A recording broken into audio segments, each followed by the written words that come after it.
तो हाँ जी, क्या हाल है। मैं हूँ आपका दोस्त और होस्ट इमरान सिद्दीकी। और आज ही के दिन एक साल पहले यहाँ पर रशिया ने यूक्रेन के ऊपर हमला करके यूक्रेन को तबाह करना शुरू कर दिया था। मैं ये वीडियो बना रहा हूँ 24 फरवरी को, तो ये वीडियो अपलोड होगी 25 फरवरी को। तो इस वजह से मैं इस चीज़ को आज से लेकर चल रहा हूँ। तो जब से रशिया ने यूक्रेन के ऊपर हमला किया है तो तब से पूरी दुनिया ही मानो चेंज हो चुकी है। बहुत सारे बदलाव आए हैं यहाँ पर, ऐसी ऐसी क्राइसिस देखने को मिली है। फूड क्राइसिस में चले गए हैं, तो बहुत सारे देशों को यहाँ पर बहुत ज़्यादा प्रॉब्लम हो रही है। और आज की वीडियो में हम बात करेंगे कि भाई एक साल में यहाँ पर क्या क्या चीज़ों में बदलाव हुआ है, किसको कहाँ से मदद मिल रही है, किसको कहाँ से पैसा मिल रहा है, उन सब चीज़ों के बारे में आज बात करेंगे। लेकिन उससे पहले अगर आप चैनल पर नए हो तो चैनल को सब्सक्राइब जरूर कर लेना, वीडियो को लाइक करो या डिसलाइक करो, लेकिन चैनल सब्सक्राइब जरूर कर देना। तो चलिए वीडियो का आगाज़ करते हैं। तो बात करते हैं मामला क्या और हम इसकी बात क्यों करें। तो देखिए, आज ही के दिन यानी ये वीडियो मैं 24 फरवरी को रिकॉर्ड कर रहा हूँ। तो 24 फरवरी के दिन 2022 के दिन यहाँ पर रूस ने पूरी दुनिया को चौंकाते हुए यूक्रेन पर हमला कर दिया था।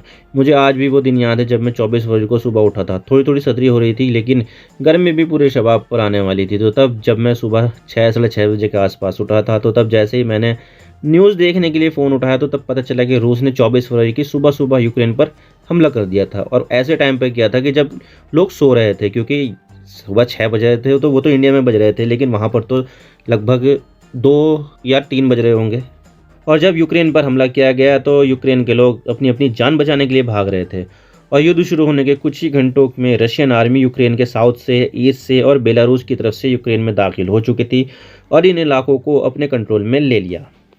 और आप इस मैप से देख सकते हैं कि वॉर शुरू के 14 दिन में ही रूस ने यूक्रेन के एक बड़े हिस्से पर कब्जा कर लिया था। और ये यूक्रेन के टोटल लैंड का लगभग 20% के आसपास है या उससे भी ज़्यादा है। और इतना ही नहीं, रूस की सेना तो यूक्रेन की राजधानी कीव तक आ गई थी और यूक्रेन के राष्ट्रपति ज़ेलेंस्की को मारने के लिए राष्ट्रपति भवन पर भी कब्जा करने की कोशिश की, लेकिन यहाँ पर यूक्रेन ने अपने राष्ट्रपति को मरने नहीं दिया।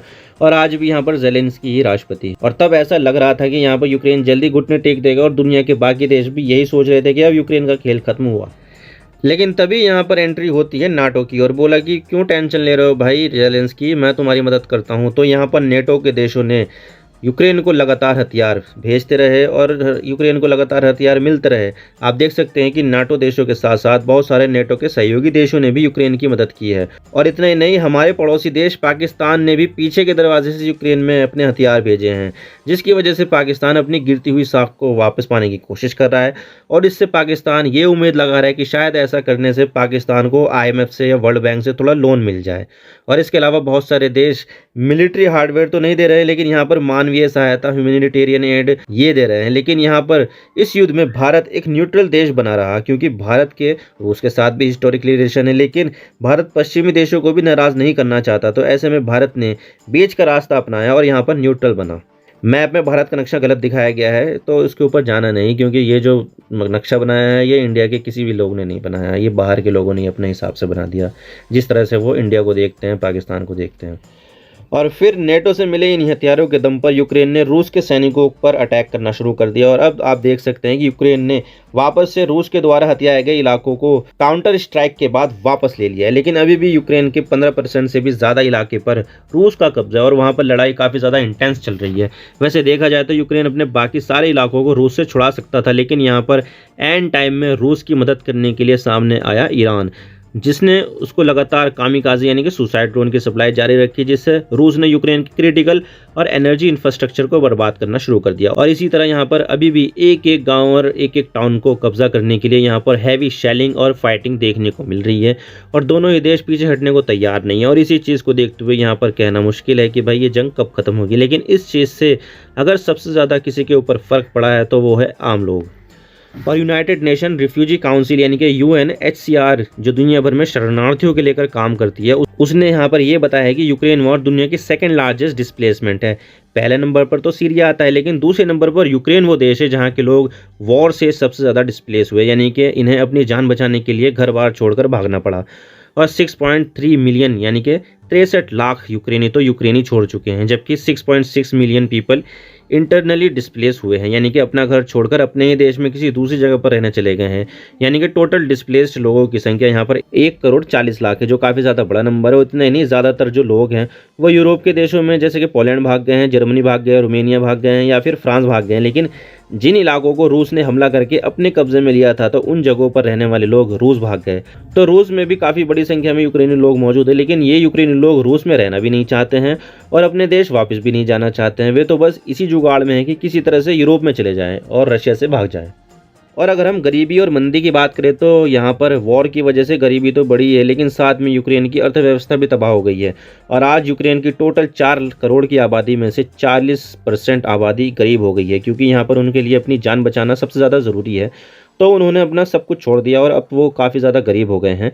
और यूक्रेन की आर्थिक स्थिति तो एक कैटास्ट्रॉफ यानी कि आपदा बन गई है। यूक्रेन में कोई प्रोडक्शन ढंग से नहीं हो पा रहा है, तो वो कोई चीज़ एक्सपोर्ट भी नहीं कर पा रहे हैं। और रूस के हमले की वजह से यूक्रेन की इकोनॉमी 35% गिरी है। तो आप खुद ही सोच सकते हैं कि यूक्रेन की इकोनॉमी जो है वो कितनी बर्बाद हो चुकी है। और अब यूक्रेन की 60% जनता गरीबी रेखा से नीचे अपना जीवन जी रही है। और रूस के अटैक से यूक्रेन के जो इंफ्रास्ट्रक्चर है उसको 130 बिलियन यूरो यानी कि लगभग 139 बिलियन डॉलर का नुकसान उठाना पड़ा है, जो अपने आप में बहुत ज़्यादा है। और अगर यह युद्ध आज रुक जाए तो वापस से यूक्रेन को पहला जैसा बनाने में 10-15 साल लग जाएंगे। तो रूस ने इतना ज़्यादा तबाह कर दिया यूक्रेन को। और ये रहे तबाही के बहुत सारे नज़ारे। आपको जगह जगह पर जो बड़े बड़े शहर है, जो फ्रंट लाइन के जो शहर है, उसमें ये सब देखने को नॉर्मली मिल ही जाएगा कि कोई कहीं पर बिल्डिंग गिरी हुई है, कहीं पर कुछ गिरा हुआ है, कहीं पर मिसाइल अटैक हुआ है, तो कहीं पर तोप से अटैक हुआ है, तो कहीं पर टैंक से अटैक। और इसी तरह से यहाँ पर आप देख सकते हैं, यहाँ पर मिसाइल अटैक हुआ है जिसकी वजह से पूरी की पूरी बिल्डिंग ही गिर गई है बीच से। और यहाँ पर आप देख सकते हैं कि इतनी ज़्यादा शेलिंग हुई है कि सब जगह पर आग लग गई है। यहाँ पर बहुत ज़्यादा मकान बिल्डिंगें टूटी हुई हैं। और इसी तरह से यहाँ पर आप देख सकते हैं कि नॉर्मल लोग यहाँ पर टूटी हुई बिल्डिंगों के बीच में से जो रास्ते बने हुए हैं वहाँ से निकल कर जा रहे हैं। और ये देख सकते हैं आपके टैंकों का कब्र खाना। यहाँ पर आपको टैंक ही टैंक मिलेगी, क्योंकि हैवी शेलिंग की वजह से यहाँ पर जो एंटी टैंक हथियार इस्तेमाल किए गए हैं उससे टैंकों को तबाह कर दिया है। आप उसको देख सकते हैं कि टैंकों का ग्रेवयार्ड बना दिया गया है इस रोड को। और ऐसी चीज़ें देखकर यहाँ पर बाकी के देश चुप थोड़ी ना बैठेंगे, तो उन्होंने यहाँ पर रशिया पर दबाकर सैंक्शंस लगा दिए हैं। और यूक्रेन पर हमला करने से पहले ईरान दुनिया का सबसे ज़्यादा सैंक्शंस वाली देश था, लेकिन अब अगर किसी देश पर सबसे ज़्यादा सैंक्शंस लगे हुए हैं तो वो है रशिया। तो इस वजह से पश्चिमी देशों ने इनडायरेक्ट तरीके से रशिया को तबाह करना शुरू कर दिया उस पर सैंक्शंस लगाकर। लेकिन यहाँ पर रशिया भी चालाक निकला, क्योंकि देखा जाए तो रशिया को सबसे ज़्यादा पैसा ऑयल और गैस बेच कर आता है, और ये दोनों चीज़ें रूस पश्चिमी देशों को बेचता था। लेकिन यूक्रेन पर हमला करने के कारण पश्चिमी देशों ने रशियन ऑयल और गैस पर सैंक्शंस लगा दिए, जिससे रूस अपना ऑयल और गैस यूरोप को नहीं बेच पा रहा था। लेकिन उसको वॉर के लिए पैसा तो चाहिए था, तो रशिया ने अपनी सप्लाई इंडिया और चाइना और दूसरे एशियन देशों पर शिफ्ट कर दी कि भाई हमसे तेल और गैस खरीदो, हम आपको मार्केट रेट से सस्ते में तेल दे देंगे, यानी कि डिस्काउंट में दे देंगे। अब इन्हें क्या चाहिए था? सस्ती एनर्जी जो उन्हें रशिया से मिल रही थी। तो ऐसे में रशियन ऑयल और गैस बैन होने के बावजूद भी रूस की इकोनॉमी बर्बाद नहीं हो पाई, क्योंकि यहाँ पर जो ऑयल और गैस था उसको तो ये इंडिया को बेच रहा था और चाइना को बेच रहा था और एशियन मार्केट में बेच रहा था, तो उसको वहाँ से पैसा मिल रहा था।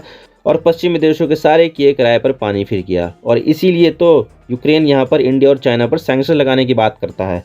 लेकिन यहाँ पर लॉन्ग टर्म में रशिया को शायद नुकसान हो जाएगा, लेकिन अभी के लिए तो रूस पर इन सब सैंक्शंस का कोई असर नहीं हुआ है। और इसके अलावा यहाँ पर यूक्रेन पर पैसों की लगातार बारिश हो रही है।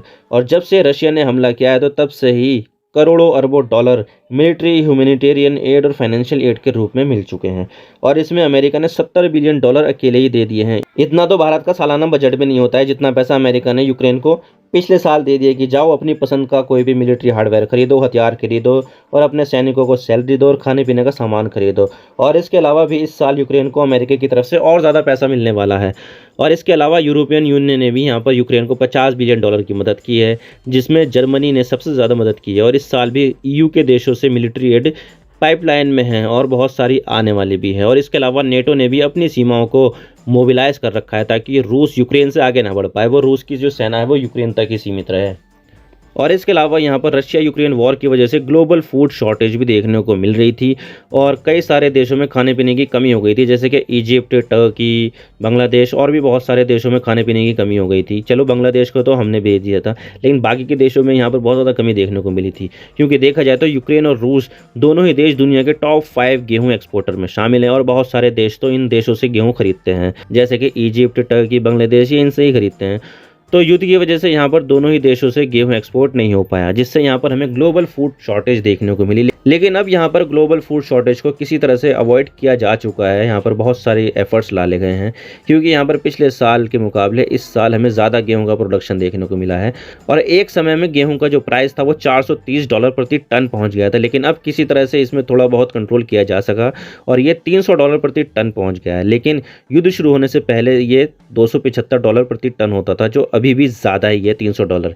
और इसके पीछे की वजह है वॉर की वजह से जो गेहूं का प्रोडक्शन है वो यूक्रेन में कम हुआ है, तो उनकी भरपाई ऑस्ट्रेलिया और रूस ने कर दी। तो इस एक साल में पूरी दुनिया पूरी तरह से बदल चुकी है और अब ये दुनिया दो खेमों में बट चुकी है। एक वो देश है जो अमेरिका के साथ है, तो दूसरे वो देश है जो रशिया के साथ है। आई होप आपको सारी बातें समझ में आ गई होगी कि जो एक साल तक युद्ध चला है उससे दुनिया भर में क्या क्या हमें इफेक्ट देखने को मिला है, क्या क्या बदलाव देखने को मिले हैं।